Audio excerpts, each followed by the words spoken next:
Hi, I'm Liz with Liz Toth Properties, powered by eXp Realty. I'm a residential real estate agent in Raleigh, North Carolina.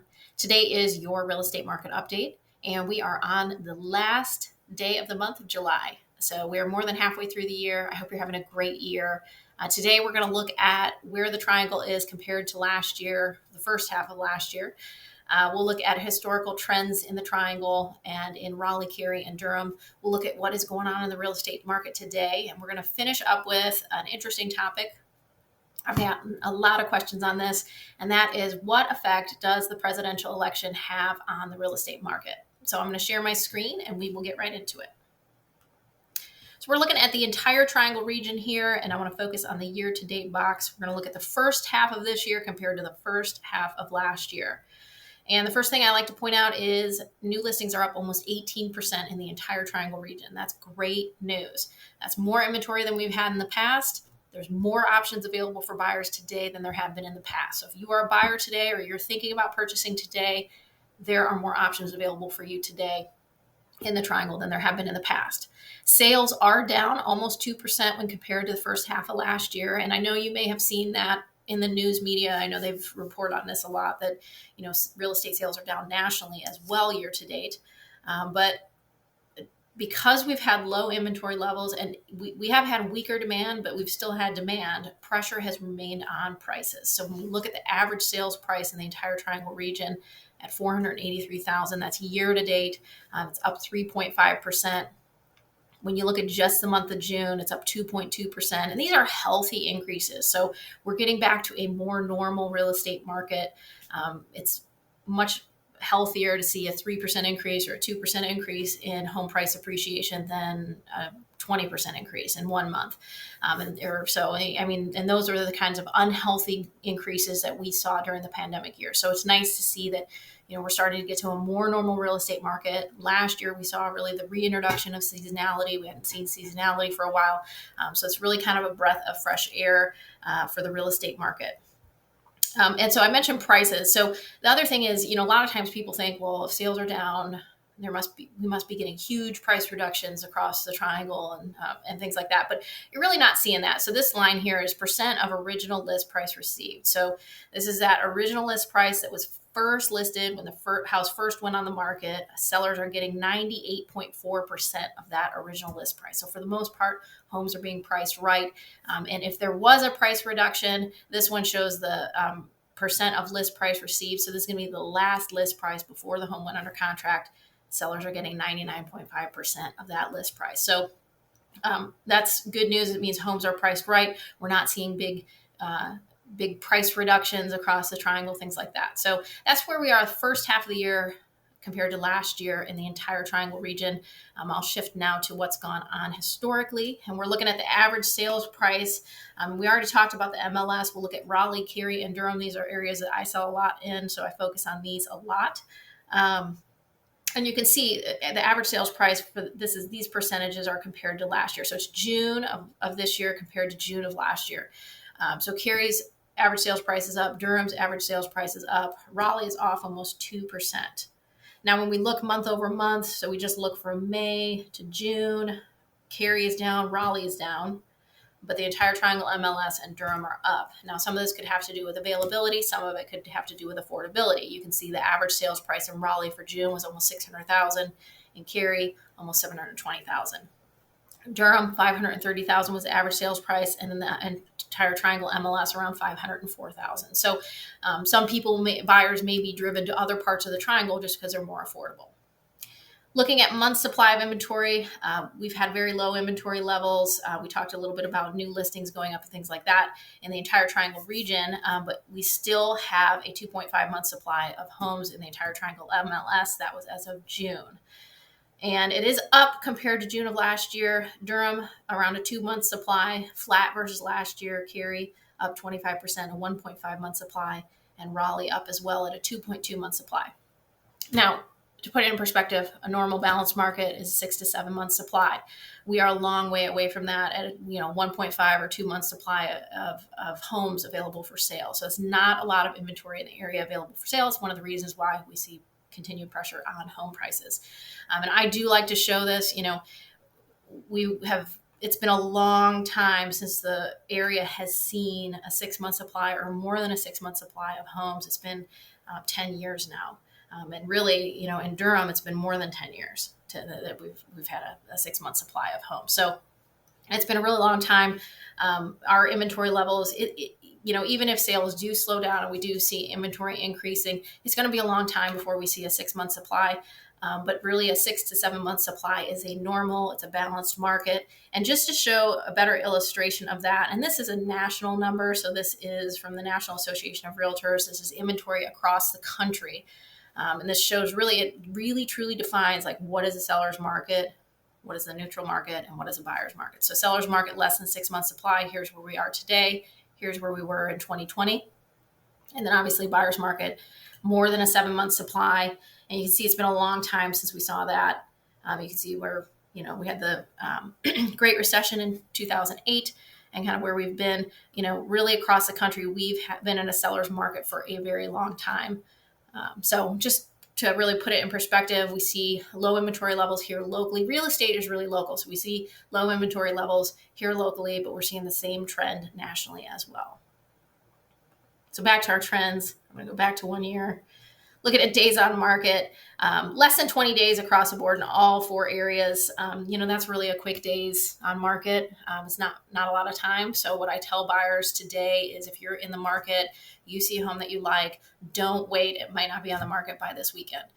So really you have to have a sense of urgency in the market today if you're looking for a home. Closed sales, we talked a little bit about that for the MLS. I'm going to delete them out. Closed sales are off in Cary and Durham when compared to last year. And this is just comparing June of 2024 to June of 2023. Raleigh's actually up versus last year. But again, some of that it's inventory availability, and it's also affordability. And our demand is also less than it was previously because interest rates are higher. So, and that's ultimately affordability. So that's the trend that we've seen with closed sales and our sales trend this year. I do anticipate, we'll see that change going into, future years. We will see that increase going forward. I think nationally we're at a 30-year low as far as real estate sales are concerned. And we just can't continue that pace with the amount of population and people coming into their buying years and things like that it just can't continue like that. So I think we will see sales increase. It's just a matter of time.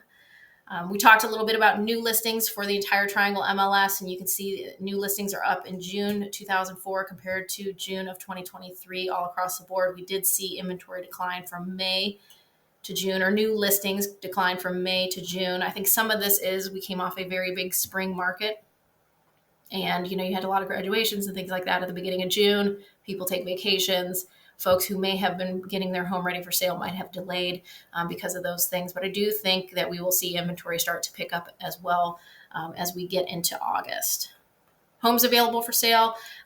Homes available for sale are up in Raleigh and Cary compared to last year, down in Durham, but we did see it increase. Homes available for sale increase in Raleigh and Cary just month over month, whereas Durham saw a decline. So that's really what's gone on historically and some of the major indicators. When we look at what is going on in the real estate market today, in Raleigh, Cary, and Durham, there are almost 2,200 homes available for sale. And I have been watching new construction just because since the supply chain issues have eased, we're seeing more new construction options available. So there are 629 homes available for sale. These are quick move-in homes. A lot of people ask me, what are quick move-in homes, Liz? They are when the builder has picked the lot, the floor plan, the structural options, design options, so countertops, tile, structural options, maybe a screen porch, fireplace, things like that. They've figured out what they want to put on this lot, and they've either started construction or they plan to start construction, or maybe it is somewhere in the construction process. It could even be complete.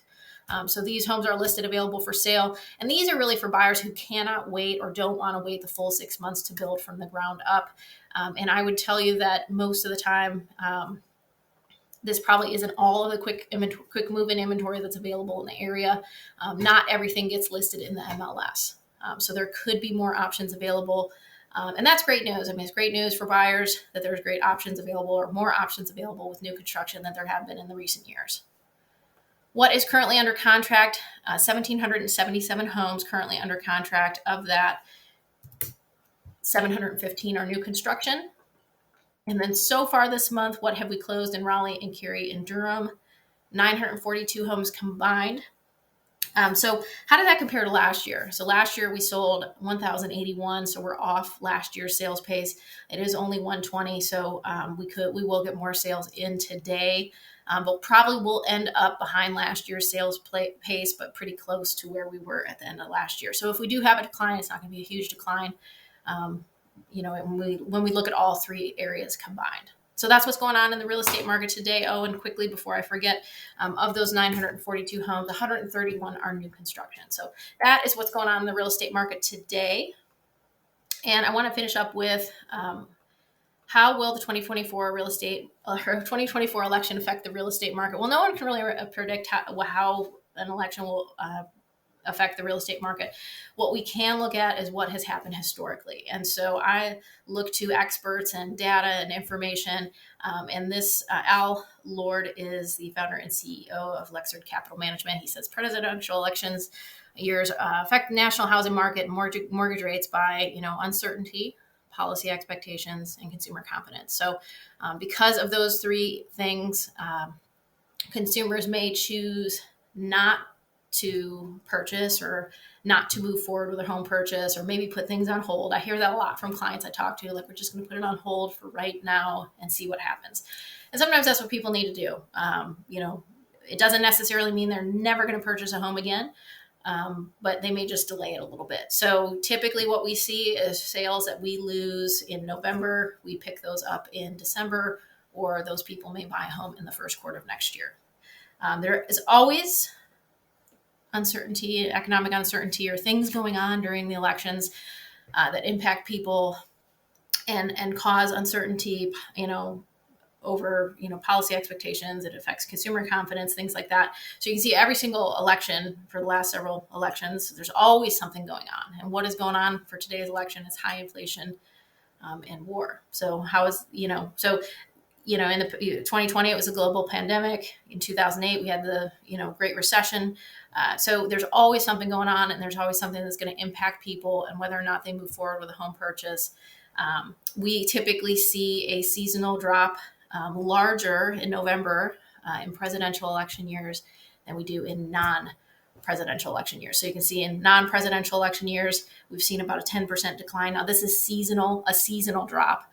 This doesn't mean this is really what we see, as we go into the fall months. I know I've talked about this a lot in the past, but as we go into the fall months, we see less people putting their homes on the market. We're getting close to the holidays. Maybe we should just wait till the spring of next year.